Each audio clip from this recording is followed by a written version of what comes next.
Hope everybody having a good night. Everybody, welcome to the Black Kings Podcast, episode 2. You already know we in the house with Lloyd, myself. We got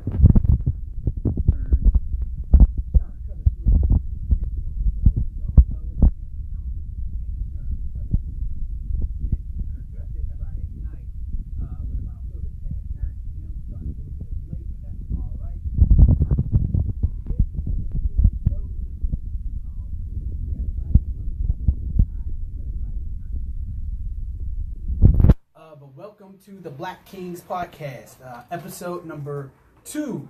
We got some good information, some good convo in there. You trying to hide my face, dog? my bad. All over the place. You everywhere here. You got to duck and dive. All right, so welcome to the Black Kings Podcast. Black Kings Podcast. Cool. And we got our special guest in the house. We got my man Edison Titus here. I'm about to say his name all wrong. We got him in the house today. He gonna participate in some of the conversation. We're gonna get into what he do and a little bit more specific a little later on. We'll go ahead and we'll start here. Pretty much, I appreciate everybody tuning in for the podcast. Again, it's the Black Kings and my boy Shern. Anybody don't know, I'm Lloyd Ford again, founder of Creative Group Economics. Again, we're about believing and breaking through poverty begins with spending our own dollars in our own community. We feel like, hey, when it comes to being an African on the ground, we always want to be and help out our brothers and sisters, of course. First topic we gonna get in today is the next black president. What type of qualities does he need to have? What do we think that he should do as a person? I guess we'll kind of have a couple questions between here, kind of what we would want to talk about, what we need as a black president. Would he be able to maneuver through the spaces? Being me personally, I think a black president, when he gets to that level, I kind of think you have to give up too much of yourself to get there. Just me personally, I feel like when you get to that point in politics, it's just no place or no way you can get there and still be fully black. I feel like you have to give up too much of yourself and compromise Call that too much. Submitting to white innocence, or dismissing that black rage. I was reading a book this week, the Ta-Nehisi Coates, 8 years, 8 years we had power, I think the name of the book. And he talks about that. That's the reason why Obama was able to get in, is because he was able to, dismiss whatever black rage he did have, kind of curb it. And he talked about racer, none of that, didn't get angry about all the stuff that he should have been angry about as a black man. Just kind of, kept it cool, push it to the side. And they say that's absolutely needed, because anytime you still have it, society has shown that they kind of get rid of you. That you cannot exist in that major, let's say, political white platform while maintaining any type of black rage. I'll put it like this. I guess that kind of brings me to the question: do you think a president? I asked this to you, Titus. Do you think a president can outwardly show that he's for black people and still maneuver in the space that he's in? Or you think once he reveals that he's out and in it for black people, that he's done, you think they'll stop all of his movements? I think it depends on his ultimate goal, what he's trying to do.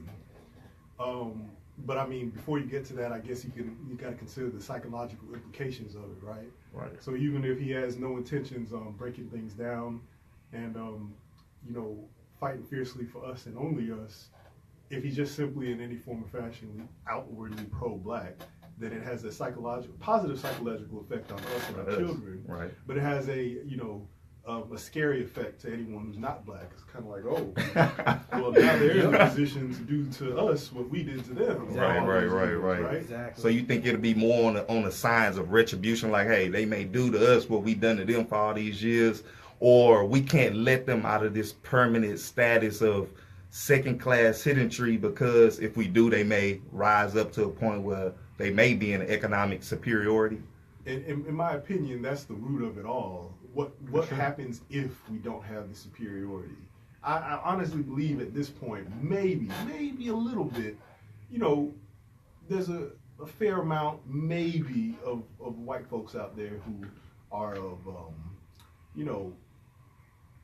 a little less like those who came before them, especially the younger ones, right? Right. But I think what's built into all of them is that notion of white guilt. Like, these individuals, if they're in a position of power, are they going to do to us what we did to them? They can't help but think that, right? Yeah. And I don't necessarily blame them, you know?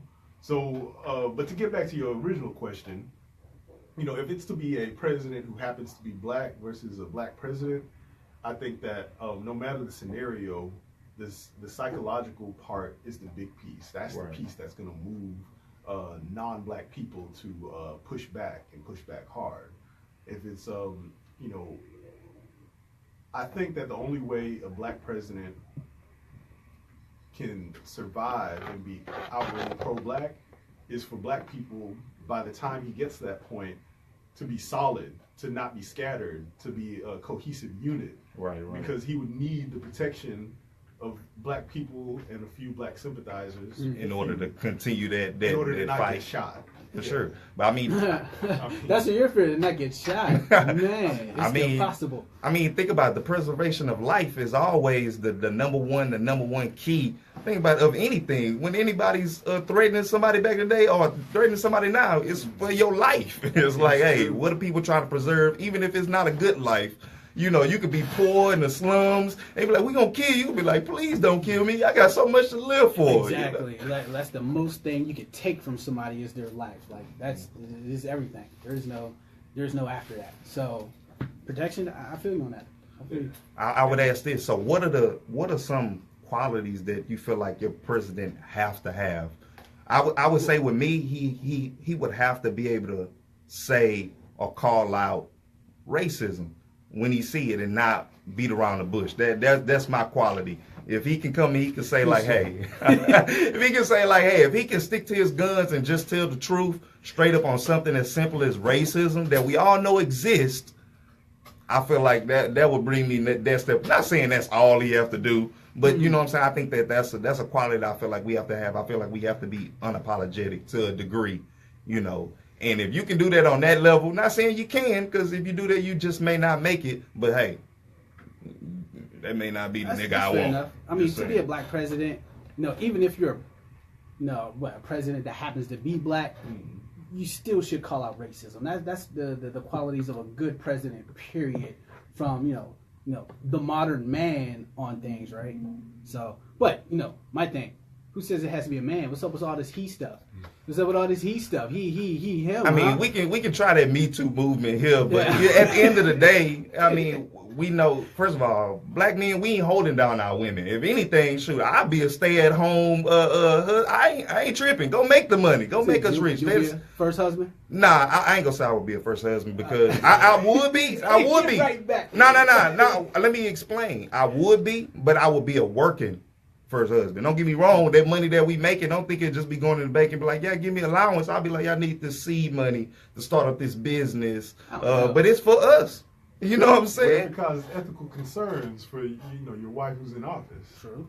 I mean, I'm taking our money, not the government's money. No, not necessarily that. I'm talking about just the mere fact you having a business while your wife holds a high conflict of interest, buddy. It depends on the business.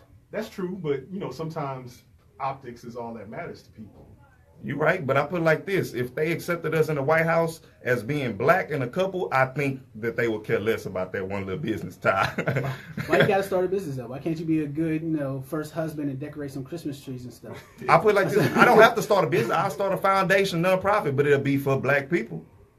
All right. See, that's what you're so supposed to do. Don't get me wrong. It's going to be something done for the benefit of black people. That's all I'm saying. All right. What qualities is the next black president you got? Me personally, I'd have to see action. I would need them to up the ante. Don't just call it out when you see it. Whether it's racism or some sort of institutional thing that's unfair. I would want to see take the sledgehammer to the rule book and just restructure everything right from the bottom up, like actual action, stuff that would piss off powers that be. Because if you think about it, powers that be, they like things the way they are because it creates it's predictable, right? all right, we know that we have this type of taxation, we know we have this type of safety net out here, and we know that we have workers who are empowered to this degree, and we have this level of education, and it enables us to have people who come to work and can do the labor and make us money, and we pay them their wage, right? But they're not too smart. We don't need them too smart. We definitely can't have, these minorities, our lower end labor pool. We can't have them be too smart. We don't want them all being entrepreneurs or getting engineering degrees and whatnot. I mean that's the thing. That's the thing of trying to keep everybody, or keeping black people and minorities in a state of, we don't know about business, because then you can kind of control. When you control the financial, you control what people, you can make them dependent. Of course you can make them, be in a permanent class of subjugation, I would say, for real. But as far as just go back to the topic, the quality of the first black president, or the next black president, what reason, I'll ask you this, is it any reason that you guys would say that you would vote for a white person over a black person? Is there any qualities that you would be like, hey, I'm sorry, I got to go with this white guy over this black guy? Well, I mean, first of all, I don't really do the voting thing, sorry. But don't vote? Whoa. Okay, this is new. Wait a minute. A lawyer that don't vote. This is new. Shit, so we'll never get a next black president again. Tell me, what's the value of a black president? I mean, besides the psychological part, what's the value of a black president? The power to actually bring about real change, if it actually is enacted. Okay, and that's, so that's real change. That's for point, a large group of people. Let's use the local example, right? Okay. When you look at local leaders, black leaders who are elected, do they really do anything that moves the needle? I'm talking in a large, I mean, you always see them do little things. You see pockets of black people who excel because of something, right? Okay. But have you ever seen any black leader in your lifetime do something that widespread, like help black people in a very large portion, even if it's just at the city or county level? No. It's not popular to do that. I put it like this. I feel like the powers that be, they pay us, or they pay certain people in those, I would say, positions. Like, hey, you can do all of this. You can make all these social movements, but even the NAACP, we can use them as example. You can have all these social movements, but I feel like as soon as you try to move the needle anytime monetarily wise, that's when there's a problem. Like I heard them say something, whenever the movement of black people or minority people is going to cost this country money, that's when we have a problem. All the social movements and letting us do this and letting us do that didn't cost us nothing. But as soon as it costs you something, and something that people don't like to say, the R word, reparations, is when it costs you something, that's when they like, hey, we got a problem with this. We can't do this. We got to halt the system. But I feel like that's the reason why we need the. So then that's my question.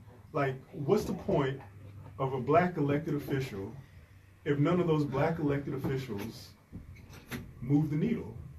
I put it like this, because you got. It looks good, it feels nice, but it's just like masturbation. Because you got. I mean, you got to understand that you still got people out there that's trying to do stuff that move the needle back. Don't get me wrong, these black people are not moving it forward, but they not moving it back either. We are staying stagnant in the position that we are, but you got literally Trump and other people that literally want to move this thing backwards. I respectfully disagree to that. How you think they don't want to move it backwards?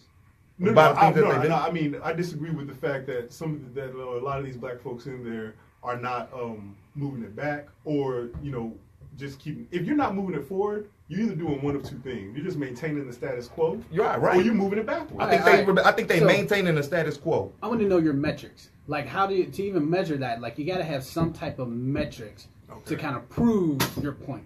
Okay, so it's mostly anecdotal. I don't have like numbers in front of me. Okay, If you think about it, think about people you went to high school with. Think about people, what they're doing for work and all that kind of stuff. Mm-hmm. Do you see a large-scale movement of black Americans excelling when it comes to K through 12, excelling in higher education, excelling in ideation